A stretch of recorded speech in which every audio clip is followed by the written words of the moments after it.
All righty. Let's wait for that sweet internet uplink to finish. Dum dum dum. There we go.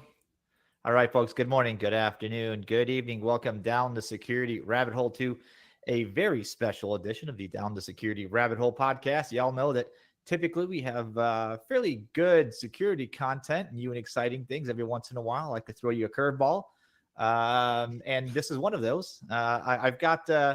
I've got with me somebody today that I've worked with a bunch of times, and we don't have this conversation enough on the other side of the table for most of you. So we'll introduce him in a second. But first, James, welcome back. Thank you, sir. Glad to be back. It's good to run this episode. This will be a lot of fun. So I've got some time allocated. Chris, we're going to introduce you. Chris Scanlan.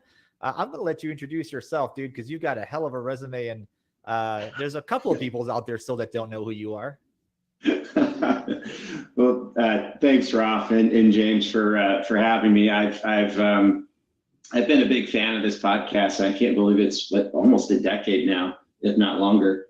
Yeah, that's 13 years, dude. So I give you guys kudos for staying power, because I know folks that have started podcasts, and especially during the pandemic, people thought, oh, let's do a podcast, and then they get through 5 sessions and they forget content, and then it just dwindles. So A+ gold star for staying power.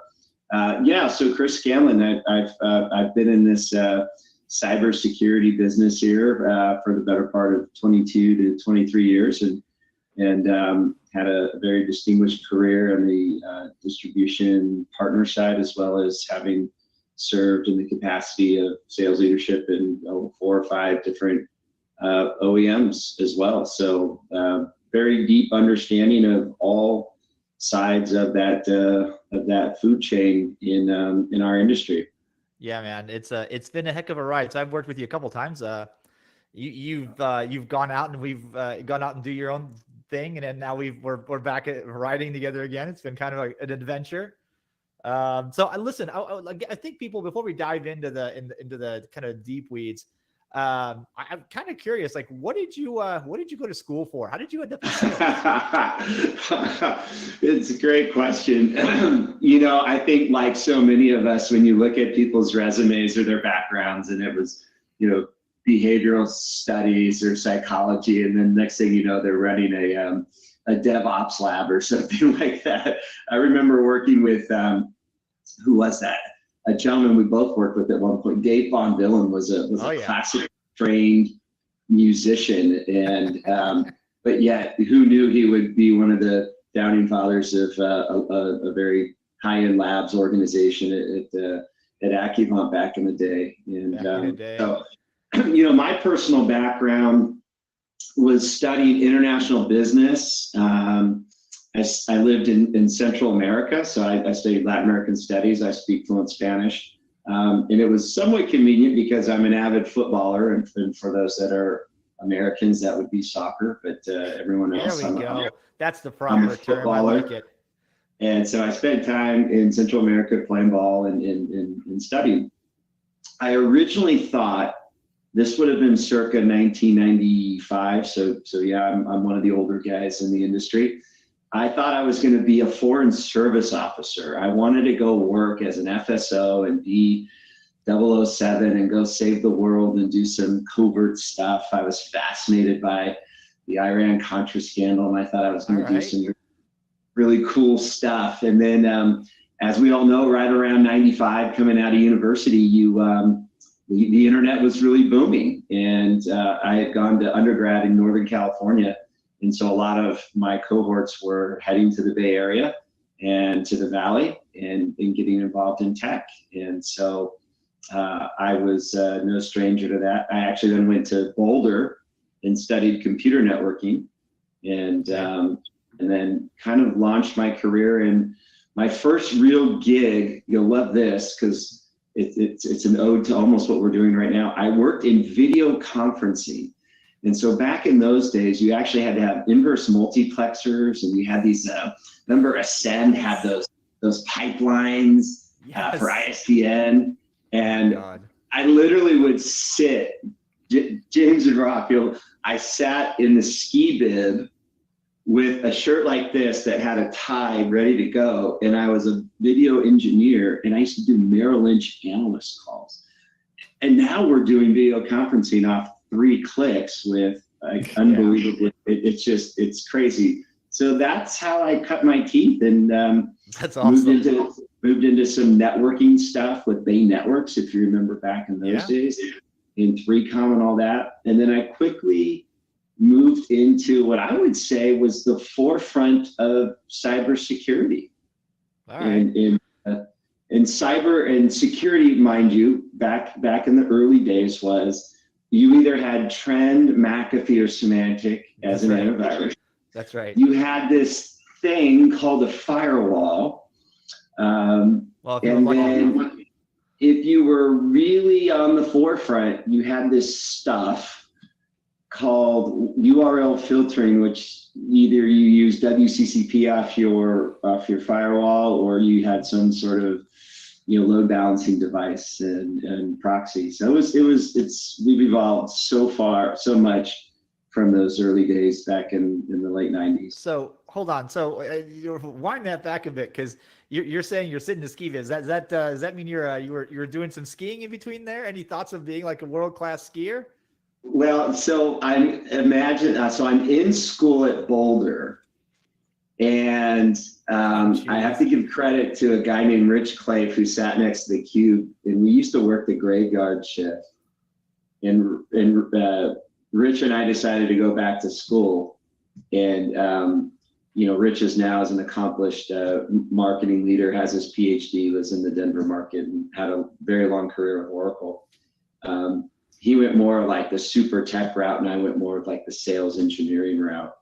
And we would ski during the day, go to school, and then come and do our shift at night. That's awesome. Yeah. That's awesome. All right. I've got a couple, I've thought of a couple of things I wanted to ask you. And folks, if you're on the LinkedIn Live feed, feel free to ask a question. We'll try to squeeze it in. But I want to ask you about, because you've been to a couple of really interesting companies, and I want to start there. I will say that in my career, I've picked some winners, and I've picked some not so winners. I wouldn't call them losers, but so look, you've been there. You've made some good choices. How do you pick who to go work for, give your talent to? You've clearly had a big impact on every time I've worked with you. You've done something pretty amazing. How do you pick where you're going to go? What's your criteria on picking like your next company? Yeah, that's a great question, and it's a tough one to quote unquote get right. Listen, for me, it's been a simple equation. I look at first thing I do is I look at the value proposition of the business, and I ask myself, is this a nice to have or is it a have to have? Is it a crowded industry? Do I want to be the 15th entrant into the endpoint space today? No, no, I don't. So I think about the relevancy to a customer and the need and the problem that it solves, or am I just going to a place where I'm one of 20 that can do those types of things? I look at also the investors. Is it a private company? Is it a public company? Who are the people behind it? I take a hard look at that investment thesis also. Most of my career has been spent in and around private companies that have converted into private equity-led companies. Maybe 2 public companies. I've worked for large public companies. So I've worked for small companies and have grown to 250 million, to 500 million, to 750, $1 billion. And then I worked for a very, very large public company, and there's pros and cons. I think I find myself, my sweet spot for me that I really enjoy is kind of that 200 million type company, and then watching that evolution and growth that goes. For me, because what it says is that company's been around long enough, so it can certainly finance a ham sandwich, and it's not at complete risk. There's customer base, there's some recurring revenue. But then there's a tremendous outlook for growth and explosion. And so many custom companies have a very difficult time with making those leaps into those next incremental moments. And I was fortunate to spend 13 years at a company that evolved from being 5 million in TCV sales to, when I left, it was 3.6 billion in TCV sales. And so along the way, you have to transform yourself as a participant and as well as a sales leader for different tranches in that journey. And I recall we had 3 different change in controls. In each one of those change in controls, I had to re-interview for my job. So it's just interesting. So for me, I look at the product, the relevance, the space, the investment thesis, and then most importantly, the people whom I'm working with and the cohorts that I will be working with. And if I can munge all of that and at the end of the day say, gosh, I'm having a good time doing it, because this industry can be a grind, as we all know, that's a win-win for me. Well, it's interesting. It's interesting the level at which you look at things versus, if you look at less like executive level, a lot of people are just looking at things like, what's the culture? Do I get to work from home? What's the salary or compensation packages look like? Less more the, oh, let me go see who the investors are in the organization, or, those kind of higher level things. There's definitely a separation there at certain levels, I think. And, James, I think where you're at in that food chain of sales, you have different needs. I can tell you, for example, in the last 3 jobs that I've taken, I honestly never once asked about compensation. And I'll tell you why. People find that very hard to believe. It's because there's an assumption drawn that the folks that I'm sitting with already know what the table stakes will be in that regard. So I shouldn't have to even bring it up. I want to drill down more on some of the things that I just mentioned. And I'm a believer in is that by the time the offer letter comes, you're like, oh, okay, great. I just think that if you do the job and you look down, and those buckets will be full. You can either do something about it or you can't. And especially at this level, I don't get wrapped around the axle as much, because there's going to be good quarters, there's going to be bad quarters and whatnot. I just look at it as the comp will just find its way there and it'll be there. But if I'm able to execute against whatever plan I'm given, then the rest takes care of itself. But the key elements that I need to execute against are knowing that I have dependable people that I work with, so my work colleagues and cohort. And I always think about it as I sit across the rest of the executive leadership team, and I ask myself, when I look at that chief marketing officer, or when I look at that CEO or that chief financial officer, I ask myself, do I want to depend on that individual for helping me get to my money? Yeah. And if I can say yes, then I don't worry about the rest of it. That's Chris, that's super interesting, because I think that's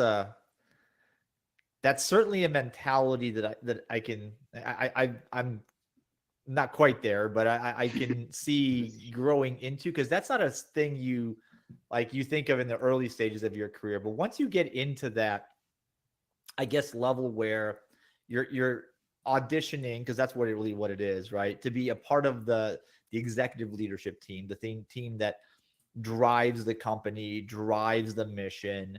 It is less about hey, how many zeros can I put on his paycheck? And a lot of it for you guys, and I can say that about you, and I can say that about Patrick, that we all work for now. It's about the reputation, and like there are jobs where you can make a huge amount of money, but like you said, you look across that table at the leadership team, and you're like, yeah, I don't know about this one, right? Because you can just, it's the nature of the leader. I had somebody we both know on this group says that early on in this gig told me that good CEOs make millions, better CEOs make millionaires. And so that's an interesting way to think about it, right? And I think that like when you look at and try to decide where you're going to go, what you're going to be kind of on mission for, I think James it's an interesting point, right? That what do you think about, how do people think about what they're going to be looking for in terms of their total package in terms of salary, and then there's also the things that we think about. So there's short term, right? What's in my paycheck, and then there's like the long term, which again typically allocated for leadership, but like stake in the company, right? As you get deeper into your career, I imagine you're asking for a bigger stake because you're looking to make bigger movements the higher up that totem pole you are. Well, and you've got to show people a path, and I think this is kind of a good segue into some of the topics. I worked for a CEO once for a large publicly traded company, and he was frustrated about sales. And show me a time when things aren't going well. It's always a sales execution problem, Raf. Funny how that's always the case. It's never anything else. And I think if I were to kind of classify right, wrong, or indifferent, it's usually you find a lot of these technology founder owners that are really wrapped up into the tech. And there's a sense that they feel as if the tech's so amazing that it should just sell itself. Therefore, when it's not selling, we have a sales execution problem.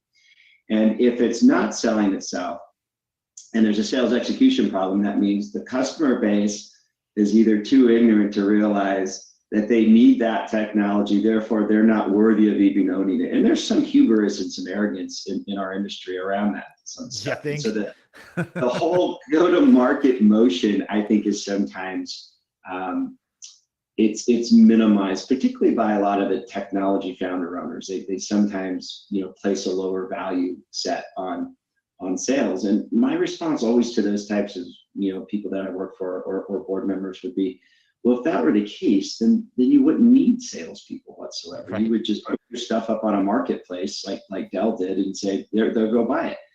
But that they know that's not the case, and it is needed. And so what also astonishes me is that then people will say, well, okay, well, we need salespeople or we need channel and distribution, but they take half the medicine.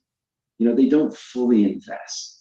And by the time they're done taking half the medicine and they're ready for the second dose, like there's a new strain that's come out of something else and they can't pivot fast enough. So for me, it's you can't just say, I had a CEO once say, well, Chris, what do you need sales enablement for? And I just about fell over because they viewed it as like this touchy-feely thing. Like, why would I invest all those dollars in sales enablement?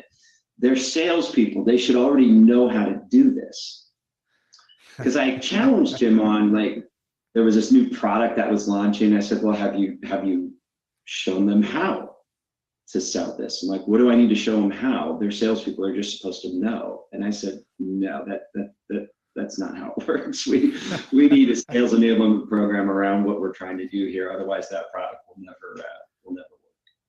So, look, along that line, you in your role and in kind of the few that you've had that are in the executive level, it's not a individual contributor, right? You're not out there just doing things on your own. How do you go about building a team that can perform to the level that you think is needed with the right traits and the right kind of mindset? Like, how do you identify people that are that are good for the spot?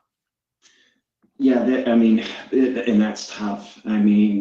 But I'll tell you this: people would ask over the years. They would say, "So, Chris, to what would you attribute any sort of success that you've had, or the type of success that you've had?" And I always track it back to recruitment, retainment, and onboarding.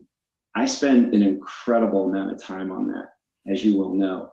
And qualifying people and getting them in the right position, and not only in the right position, but then follow up with the things that are needed to make them better and to make him or her grow and bring diverse elements into the team. That selection and onboarding is so critical. And when you see organizations that attrit quite a bit or have high attrition rates, and what's interesting, there's an expected amount of attrition that you can expect during, perhaps post M&A or acquisition or some sort of change in control, right? That's natural. But when you see attrition rates at companies that are just been established and they continue to go up and down quite a bit, that tells you that there's something fundamentally wrong there. And one of the statistics that I've always taken a lot of pride in is that the retainment, people that have stayed and continue to evolve as the business has evolved. And we all need to get better as the business changes.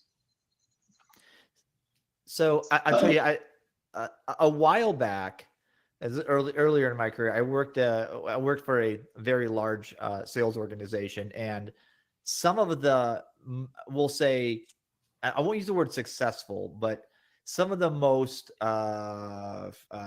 financially rewarded salespeople, right, would make these monster deals with customers, stay there that year, collect their check, and boom, they're gone. Like they're done. They're gonna go do something else. And what we kept finding out is, like, when you dig into that in year, come end of year one into year two with some of these monster contracts, there was a lot of shenanigans that went on, and there's a reason why they were out of that company, because they didn't want the accountability. This is an interesting space to really look. Selling somebody something that they can, and getting them hyped about it is not that difficult. It's really, I don't think, but what really becomes important is having the accountability for selling them the thing they need at the time they need it, and the quantity and kind of the thing that they need, right? Because immediately my mind goes to used car salespeople, like, oh, I got you this great features and the rust proofing. You're like, I live in California. Why do I need rust proofing? And so let's talk terms. The color's you. Right. But like avoiding, there's a fine line, I think, between getting somebody, having a team of a highly aggressive, highly motivated sales folks that don't turn your customer base or your prospect base into people that hate you. Right. There's a couple of companies out there that I'm sure we can all name, that have been known for those horrible, aggressive sales tactics. And I've never heard that ever attributed to you. And that's why I'm kind of like curious, how do you do that? Yeah. I mean, listen, at the end of the day, people they want to relate to people.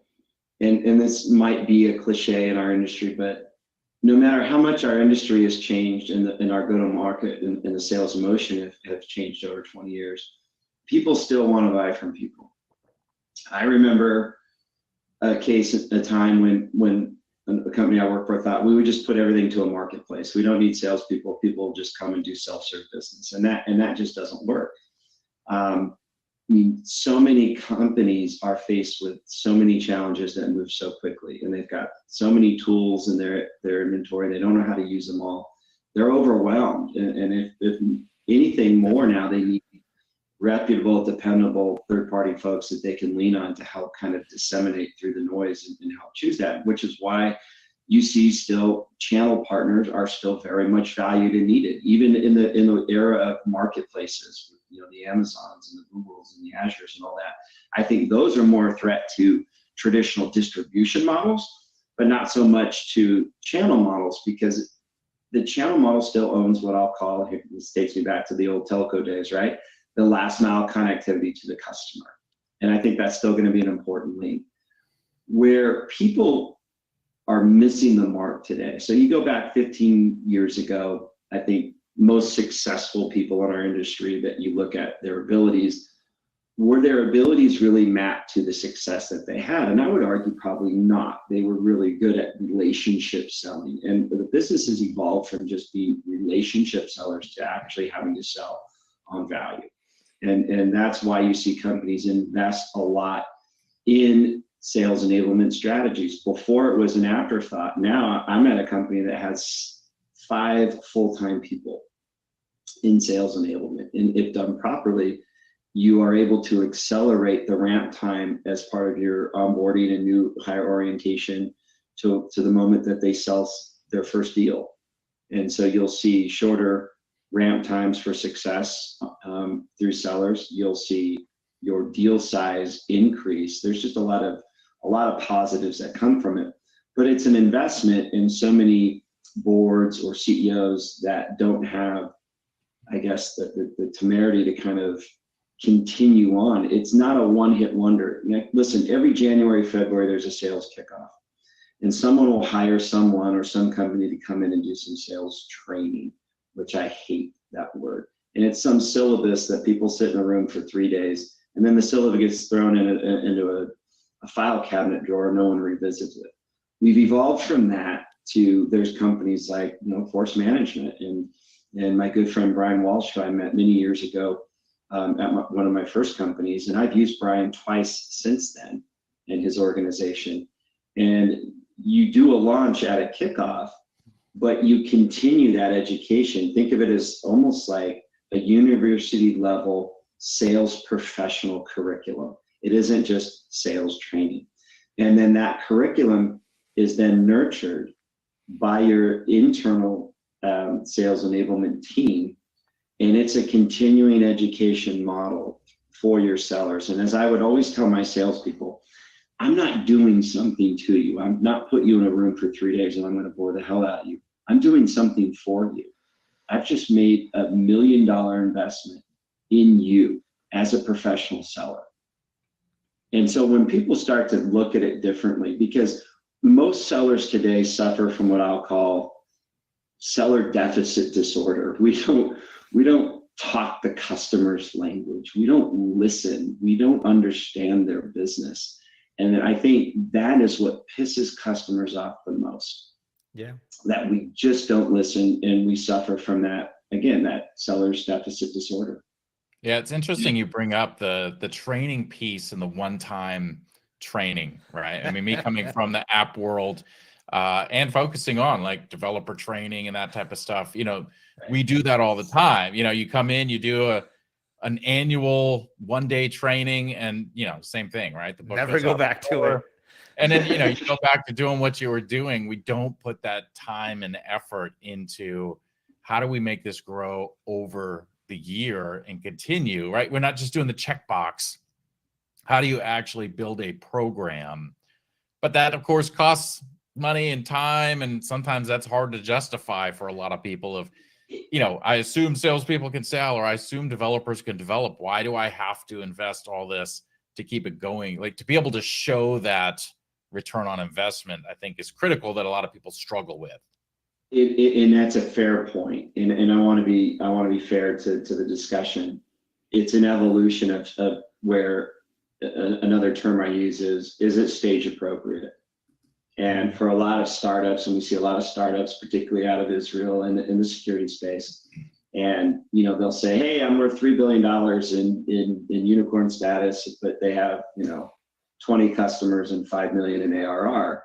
They're not stage appropriate to do something like that. They're usually hiring kind of hired gun salespeople that know 4 or 5 customers, and all they want to do is try and build a customer base. And as that business tends to grow, evolve, and mature, which is why I take it back to my personal preference, that the stage that I enjoy the most are the stages that have kind of gotten north of 100 million. They've got some customers, they've got their footing, and they're ready to make an investment to make those next leaps. And so working in organizations where you're able to make those investments because your growth's going to come by way of that additional development. I can't go hire another 100 full-time employees. I can take the ones that I have and make them better, and then take that same philosophy, because it transcends just my own people. That same level of training carries over into my channel and distribution market. So I literally partner with channel and distribution that speak that same language. And I have an enablement program in the channel that allow my representatives of my goods and services to speak that same language and carry that forward into their customer base. So it becomes amplified and more extensibility of my business model. Hey, so Mark McKinley had a question. I'll ask you, Chris, because this is based on what we just talked about. He says, have you found a way to flush out CEO misalignment during the vetting and interview stage? Yes. Sorry, Mark. I think this is a secret sauce question. Yes. Listen, when I sit down with CEOs, but even more importantly, if not as equal, it's sitting down with the investors. And so, like I said, I've done a lot of work with private equity firms. And for me, it's a lot of vetting of the sponsors, and do the sponsors truly understand what they own? Do they truly understand the asset? Which is why I enjoy reading the investment thesis. And then, do they truly understand and believe in some of the core philosophies and principles I have about what it takes to build out a world-class sales organization? And listen, if we're not both, and both being my CEO and or my sponsors, if we're both not focused on the long-term success metrics and short-term process metrics, we're in trouble. I mean, we're in trouble. That And is so an the interesting shorter thing, term, Chris.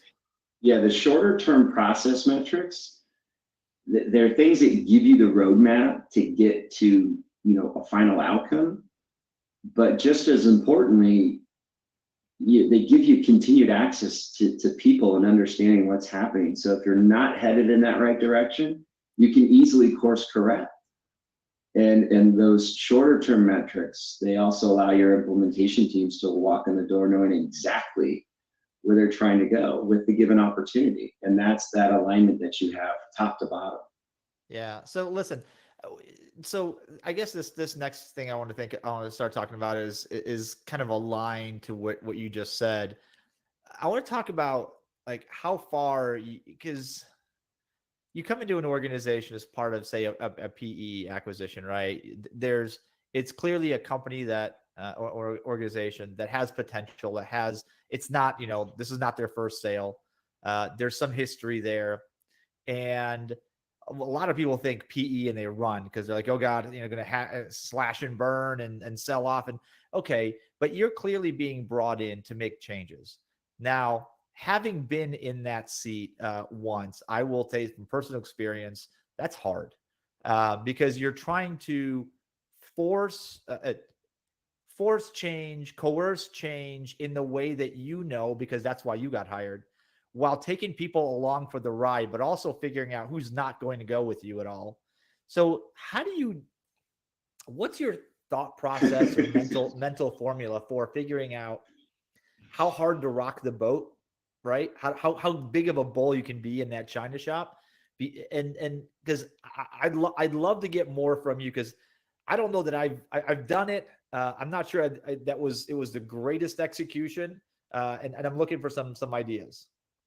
Yeah, I mean, so there's still quite a bit to unpack there. I would say you're right. There are a certain, set of folks that view PE as it's a terrible thing. As soon as PE gets involved, they wreck the company. My point of view is a little bit different. Listen, PE firms get involved because they see value and they want return on that value, and they don't want to hold it for 10 years. They usually want something inside of 36 months to 5 years. Yep. Period, end of story. And usually when they get involved, they buy it because they believe in the product or service. But they also uncover that there's a lot of operational efficiencies or misalignment through the organization that they know that if it doesn't change, they'll never see that return on their investment. So what might be great for individual contributors that have cherry-picked some great accounts, they've had misaligned comp plans that are paying more in commissions than actual revenue that's being recognized. That's a losing proposition, and that works in smaller companies in one-off scenarios. It doesn't pan out when PE gets involved. And usually what that means is there's a subset of folks that are now going to be forced to be held more accountable, and they just don't want to be held accountable. They're used to just doing that lone gun thing, and they're better fit for that early stage startup company. And that's fine. That's okay. And there's a lot of those companies to go to. I look at it like this. I come in and I say, usually in the first, all hands or something, I lay down, here's what we want to do and accomplish. More than often not, the majority of your folks are going to be very amenable. They're going to be early adopters because what you're telling them literally makes sense to them. And the majority are probably waving their hand saying, thank goodness, this is great. We're becoming a grown-up company. There's some adult supervision now that's here in the room. That knows what good looks like. And there's nothing wrong with that. It's like people just don't know what they don't know. So you got to help them do that in terms of leadership. The next cohort is an interesting set. It's a smaller subset, and there'll be people which I label as skeptics. But skeptics are okay. They just need proof. And they need to be convinced. And once you convince them, and once you provide them the proof, they convert and they come around. The final cohort is what I'll call cynics. And I don't waste time with cynics, and I usually make them available to the greater industry at large, because and you'll never convert them, and you'll waste time, and they become very, very poisonous to the inner workings of what you're trying to accomplish. You know, I wish I would have, because I've heard you say that, and I heard Brian say that at our last kickoff. And as somebody that's not, I mean, look, we all sell, right? Let's be clear. On this side table, we all sell something, whether you're an analyst, a CEO, a head of sales, like you always sell something, whether it's yourself, your reputation, a product, whatever. So I went through the enablement thing with you guys, at least most of it, and this year. And hearing Brian talk, I wish I would have had those three cohorts that you just mentioned in my head, because I think I spent way too much time on the cynics, where it's an energy suck. It's an absolute, I mean, look, it was a waste of my time and energy. I hate giving up on somebody. Like, oh, come on, if I could just get them to see that this is a good idea. Like 85% are with us. And now I got to hold up that 85% to try to beg this 15% to come with. I think that's where I probably spent too much time. I should have just, like you said, make them available to the broader industry for employment. Yeah, and you brought up a good point about energy, and I remember this great book. A gentleman I worked with, Toby Penn, gave me this book, and it's one of my favorites, and it was called The Energy Bus, and it talked about energy vampires, and I just from that moment on, I quickly realized that those are usually your cynics, and don't let them drain you. But just kind of tying it back to some of the customer stuff too, Rafal James. It's if your leadership isn't willing, and I've always prided myself on being able to select great talent and retain the talent and allow them to do their job with guidance, not micromanage, then you would ask yourself, well, why do people stay? And I always, bring back to sports. I played a lot of, team sports growing up, and I just think early on, and I coach a lot now in the youth sports. Even though my two boys are teenagers, I still coach just because I get back in the community and I enjoy it. And you just see that development. And I always look back on my professional career, and I draw upon some of my team sport aspects. And I view myself as a player's coach. Like how the Steelers felt about Bill Cowher, perhaps. I mean, just you're not just up there in the box, doing X's and O's. Like, you're on the field, you're involved, you're providing guidance, you're giving some good feedback. You're not asking someone to do something you wouldn't do yourself, which is why I always wanted to make sure that I was as knowledgeable as a salesperson as I could possibly be. If your leadership's not willing to get in front of customers, then the leadership should stop expecting your sellers to get to CISOs and CIOs.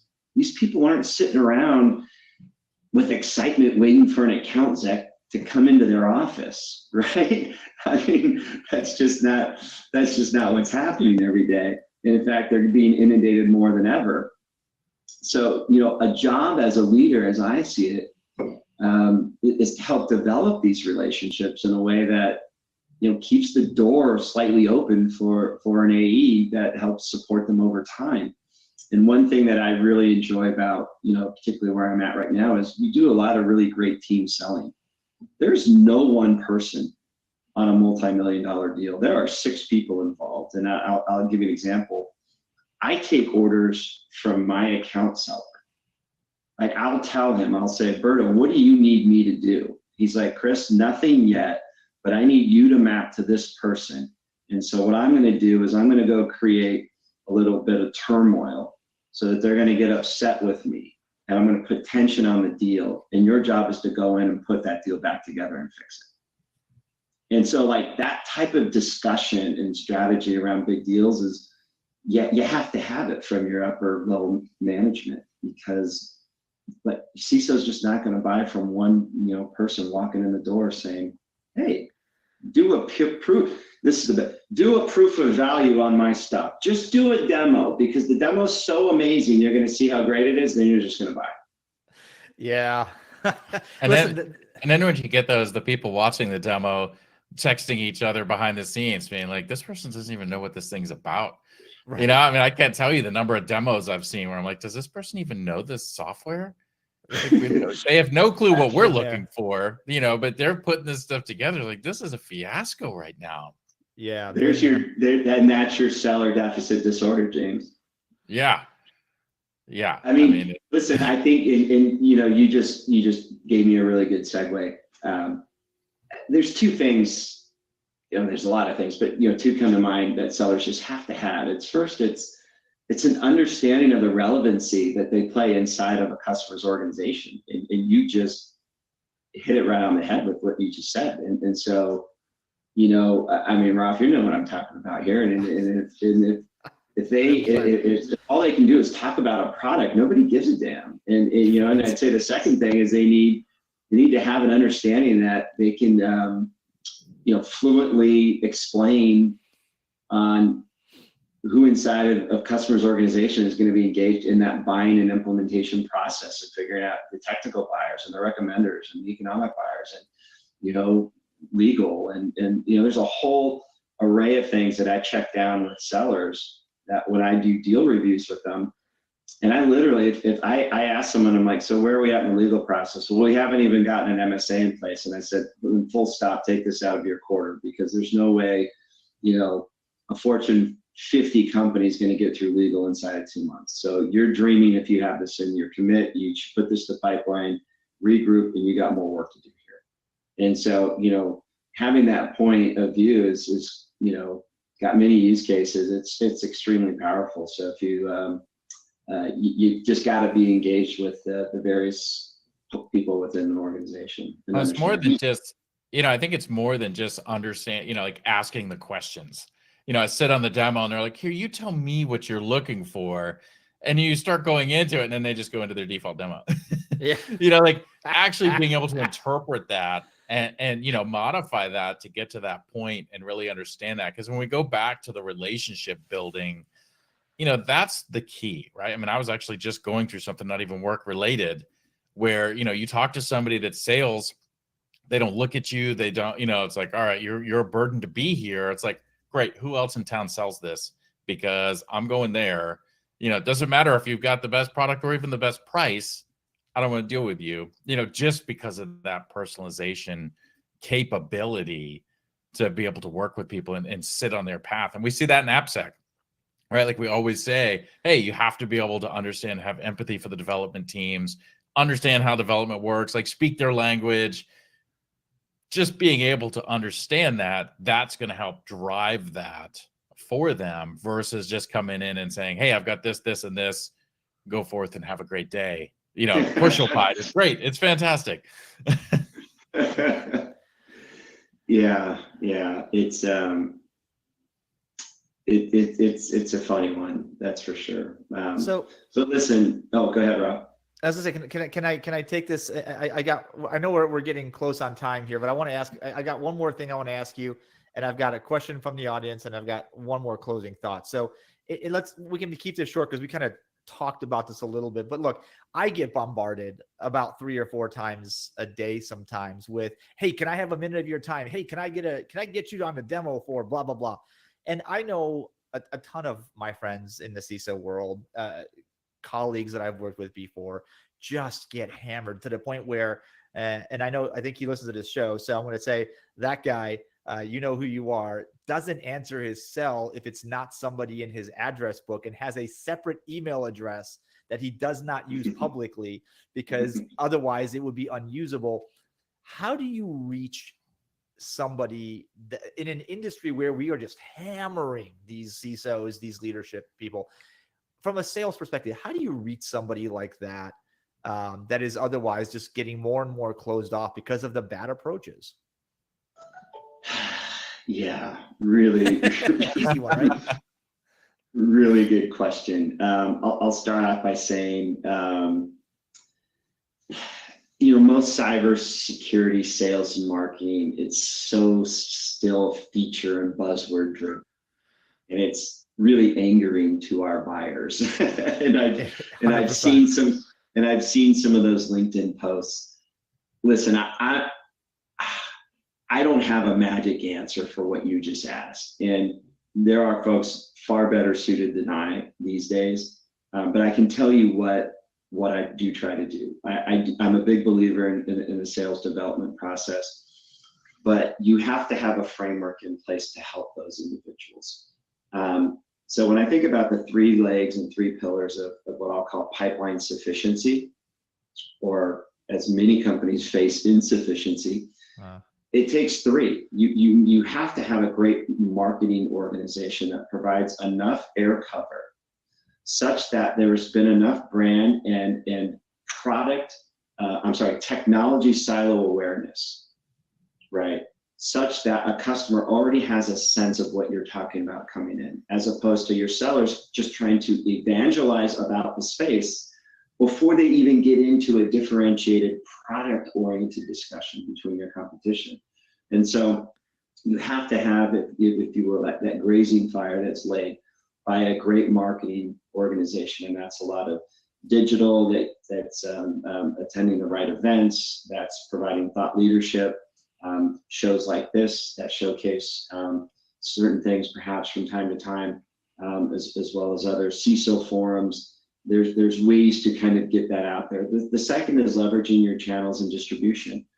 And I'm a big channel person, and everybody knows that, and I believe in it wholeheartedly, because it's an extension of your organization. They have that last mile connectivity. Listen, one of the greatest successes of some of the most successful channel people that I've come across have been, they maintain great relationships with 4 to 5 key huge customers. And I've heard those customers say, hey, listen, I don't have time for all the reasons that you just mentioned, Raf. They'll say, I don't have time, but you know what? James over here, that's all of my new technology, that's every vendor. He knows my environment inside and out. He knows what we need. I don't have time for that. So that's really where the power of the channel comes in. Yeah. And they can help you with that extensibility. And so I've seen more customers try to do that. The challenge there is finding a partner that really delivers that V in the VAR. And that's value. Tricky. And that is the hardest thing to do. But when a customer finds that value, they hold on to it violently. Yeah, and they will leverage that. And so that's a great way for a lot of these products to get vetted and get introduced into some of the those customer environments. And so that's a great one.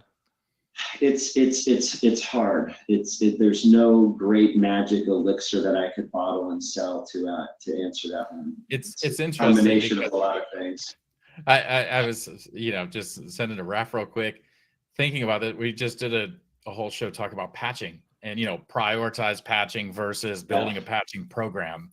And all I'm thinking about when you're going through the first part of that was, you've got people that are like those ambulance chasers, like, hey, log4j, boom, I'm all over that thing, and all the people that are sit on LinkedIn. If anybody messages me about LinkedIn, you're banned for life, right? But, companies that focus on the chasing the hot topics versus organizations that are focused on building a program in general, to get it up and going, like I see that relevancy between those two, that, don't just get caught up, but how do you not get caught up in, wow, this thing just hit and it's huge, everybody's going to try to sell this, and then you abandon your normal sales, you know what I mean? The sales process. It can be difficult. And James, I'm a believer in this. When that moment comes, and you guys have been in this position, and I've been on the periphery of it. When that moment comes, the last thing you want is someone coming at you saying, well, if you had bought this, we would have prevented that. Yeah. Bullshit. What someone wants in that moment is they're going to look to their existing partner base, partner being either through their reseller or through their OEMs that they use already in-house. I'll give you an example. There was an event recently at one of our customers, some ransomware. We didn't call them and bug them about whatever. I sent one simple email because I knew this individual. I said, all it said was, you got a lot on your plate. Tell me how, where, and when you need me and my staff. And I didn't hear back from him for 5-6 days. But when I did, it was, hey, we've learned a few things. We could use your help here. And I said, no problem. Now, I didn't mention to him, hey, you should have bought 5 more of these and 2 more of those. But you know what? As a result of all this, there'll probably be some additional upsell. But that's not what anyone wants to hear in that moment. Right. So the people that do that, James, are the ones that are on the outside. But if they had been doing the work that we just talked about for the last 30 minutes in advance, they would have been one of those valued partners for when that moment did happen. Right. Hey, Chris, I've got a good one for you because somebody we both know. Remember Jessen? He's listening to you, and he's got Mr. Thomas has a question for you. And what do you find is resonating best with an IT channel when trying to sell security into it? What is resonating best with the IT channel? Yep, when trying to sell security into it. What's the messaging? I think is a question there. So if I take what's the messaging to the channel? Yes. Yeah. What do you get? What gets them excited about what you've got? Okay. So yeah. All right. Got it. Got the question. So I looked at it from when I was on a partner side. So I think that's the viewpoint, perhaps.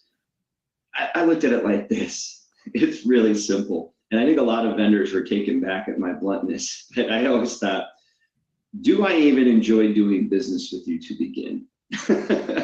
Do I trust you and your firm to want to do business? Because these are my valued customers as the channel. Your business card, Mr. OEM, will change 5 more times over the next 10 years, but my relationships will still remain intact. So I want to make sure that I'm introducing you as a credible person representing a credible product into my customer base. So I think about that. Then I think about the credibility of the product and the fit. Does it matter? Is it relevant? Is it just another one of many things? Or is it providing a new and impactful, relevant, differentiating conversation? Then I ask myself, are you a channel-friendly company? And usually they'll either say, no, we're direct, yes, kind of, sort of, or we're 100%. And I then would usually think to myself, well, you can't tell me you're 100% channel, then I can't tell you I'm 100% dedicated to focusing on your product. And those companies are what I would call channel by convenience. They want to partner with you on a Monday, but on Wednesday they'll take a deal direct. And on Friday, it's, you know, like haggling at the bazaar over what your margin's going to be. And there's no consistency. And when there lacks consistency, you never get mind share and adoption across an entire channel organization. So I looked at those things, and then I asked, okay, if you are channel friendly, and lastly, what does your channel program look like? Is there enough? Do the economics make sense so that the give a shit meter for my sellers turn up just a little bit more when they think about your product? And those are really the 4 simple things that as a channel leader, I would look at when I vetted products. All right, here. So I got a couple two rapid fire questions for you because we got 2 minutes, so 1 minute each.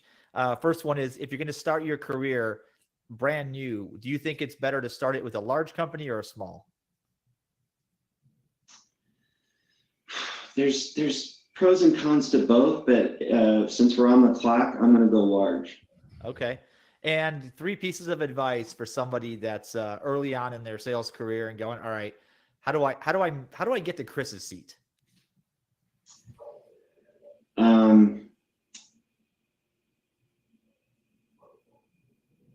Never get comfortable and have an insatiable zest to consistently evolve as the business evolves.